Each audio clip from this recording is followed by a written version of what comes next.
আসসালামু আলাইকুম। সত্যি করে আপনারা একটা কথা বলুন তো, আপনি কি জুলাই বিপ্লবের পক্ষে না বিপক্ষে? আমরা জুলাই বিপ্লব যে হয়েছে, যে ঘটেছে, সেটার বিপক্ষে অনেকেই। আর পক্ষে যারা আছে, বিপক্ষে যারা আছে, তা নিয়ে একটা হা না ভোট অবশ্যই হচ্ছে বা হবে।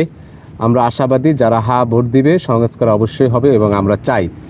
আজকের এখানে দাঁড়িয়ে স্বাধীন, আপনি সোশ্যাল মিডিয়া বলেন, অনলাইন অফলাইন যেখানেই বলেন, আপনি স্বাধীনভাবে কথা বলার সুযোগ পাচ্ছেন। এই সুযোগটা বিগত 17 বছরে ছিল না।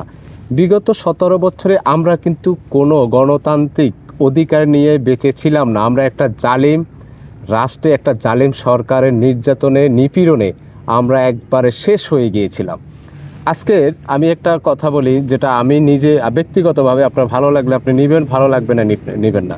জুলাই বিপ্লব যদি না ঘটতো, আজকের নির্বাচনের জন্য এত দল মত নির্বিশেষে এই যে প্রস্তুতি, একটা গ্রহণযোগ্যতা নির্বাচন, আশা করি অবাধ সুষ্ঠু নির্বাচন যে হবে, এই পরিবেশ কোনো দিনে তৈরি হতো না। এখনও জালিম ফেসিস হাসিনা সরকারি ক্ষমতায় থাকতো। সেই জিনিসটা থেকে আমরা মুক্তি পেয়েছি। আমাদেরকে মুক্তি লাভ করিয়ে দিয়েছে জুলাই বিপ্লব যারা করেছেন তাদেরকে জুলাই যোদ্ধা বললে দোষের কিছু না। তারা যুদ্ধ করেছেন, জীবনের মায়া ত্যাগ করেছেন, রক্ত দিয়েছেন, অনেক মা তার সন্তানকে হারিয়েছেন, অনেক নাম না জানা অনেক সন্তান গুম হয়েছে, খুন হয়েছে, আমরা সেগুলোর নামও জানি না। কিন্তু আমরা কি এই ত্যাগ তাদের, এটা কি অস্বীকার করতে পারবো? আজকের আপনি ভোট দিবেন, কয়েকদিন পরে আমিও ভোট দিব। রাজনীতি করেন কি করেন না সেটা আপনার ব্যাপার, কিন্তু আপনার কাছে আপনার এই ভোটটা এইবার কারা পাওয়ার দাবিদার, কারা যোগ্য, আপনি এটা নিজেই বিবেচনা করে দেখবেন। বাংলাদেশে আমরা আমার বয়সে তো আমি অনেক দেখেছি নির্বাচন, সরকার এসেছে, সরকার গিয়েছে, ক্ষমতায় এসেছে, তারা কীভাবে দেশ চালিয়েছে। আমরা নতুন কিছু চাই। যারা এই নতুন ভোটার, আমি তাদেরকে বলবো, তোমরা শুরুটা ভালো কিছু দিয়ে করো। ইনশাল্লাহ এই দেশের ভবিষ্যৎ, দেশটার হাল তোমরাই ধরবা। তোমরা যদি ভুল করো, তোমার বাপদাদার ন্যায় যদি তোমরাও ভুল করো, তাহলে এই দেশটা আরও 100 বছর পিছনে চলে যাবে।